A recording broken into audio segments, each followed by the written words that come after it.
Welcome back to another review with yours truly, Sam Healey, and today I'm going to be talking about all of these expansions here for the game called High Heavens. Now, I've already done a review of this base game. Go check that video out if you want to learn how to play High Heavens. This video is just going to be about what you get in these expansions, and I've got this kind of balancing very precariously here. Let's take a look at these and we'll come back and talk about them in a little bit. Okay, so now this is what you get in each of the different expansions that are currently available for High Heavens. The first expansion here is the Bloodied Expansion, which basically gives you 2 decks of the original 2 armies that came in the box, and that is the Asgardian army and the Greek army. And so basically it has different artwork and slightly different stats. Let me go ahead and show you.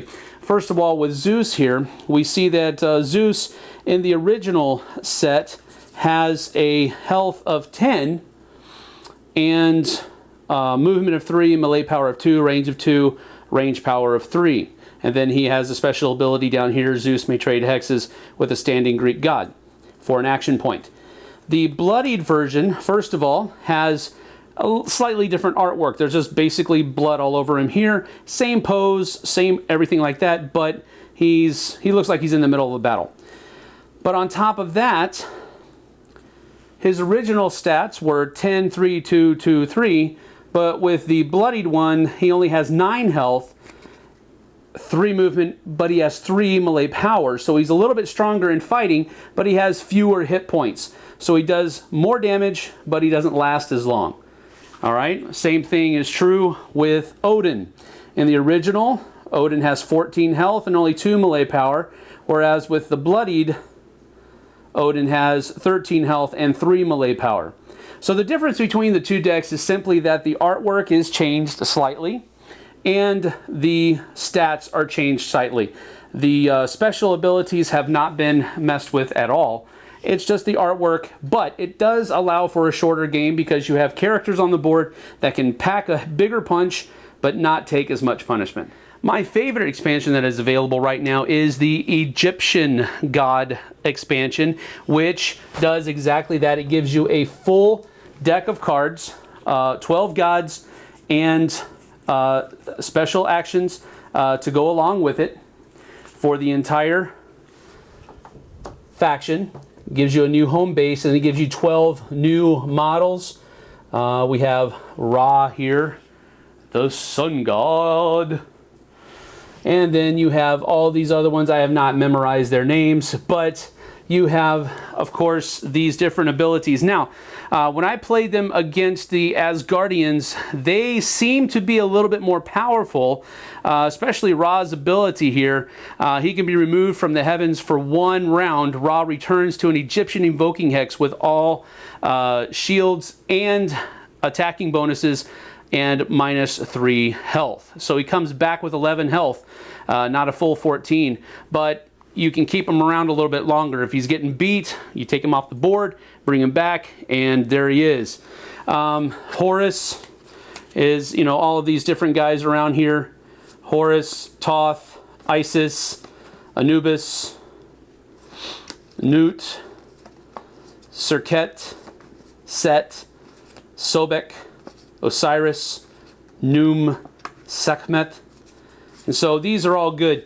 Now, the thing that I think, after having played with them, is that they are pretty heavy on poison and affecting the other team. There's a couple of these cards in here which gives which gives all Egyptian gods +2 to attacks, and it also inflicts 2 poison for every successful attack. So those are pretty good. Armor, these things are pretty nasty. You can really corner some parts of the board off by placing a stack of 2 architecture pieces on any 3 empty adjacent hexes. So you can really start to corner the other person's army out a little bit. So they're pretty heavy on controlling the board and causing a lot of damage and a lot of poison. So really cool army, I thought. Very well done. The third out of the 4 expansions that are available right now is the Terrain expansion that's out there. And basically it comes with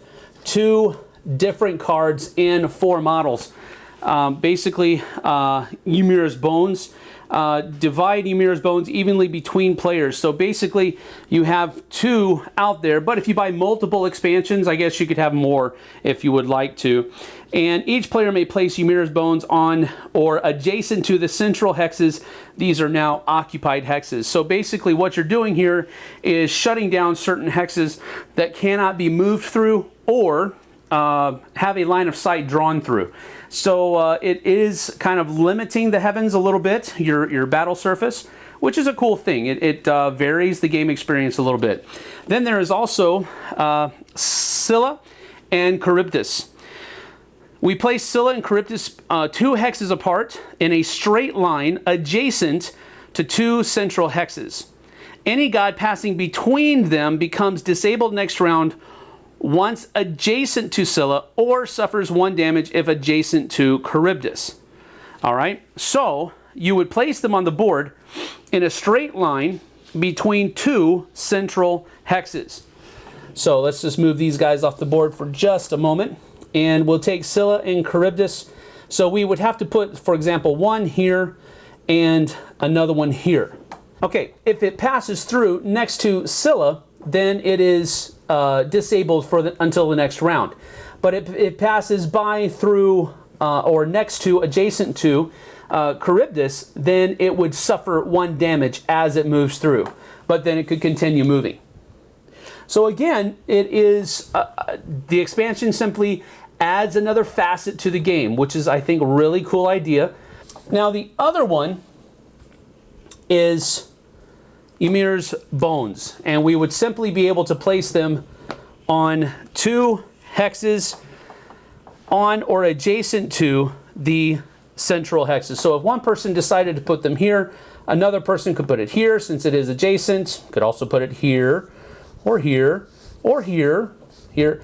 So it has to be, it doesn't matter where they are, but they have to be on or adjacent to the separate hexes. And this simply makes the paths that the gods have to trot in order to wage battle a little bit more restrictive. And then the 4th and final expansion for High Heavens that's available right now is Valkyrie and Medusa. And simply these are 2 extra gods, 1 for the Norse pantheon and 1 for the Greek pantheon, that can be added to the armies. Now you still can only have 12 gods in your deck, so these would have to replace one of the others, but they are pretty neat. Medusa has 8 health, 4 movement, 2 melee power, 2 range, and 1 range power.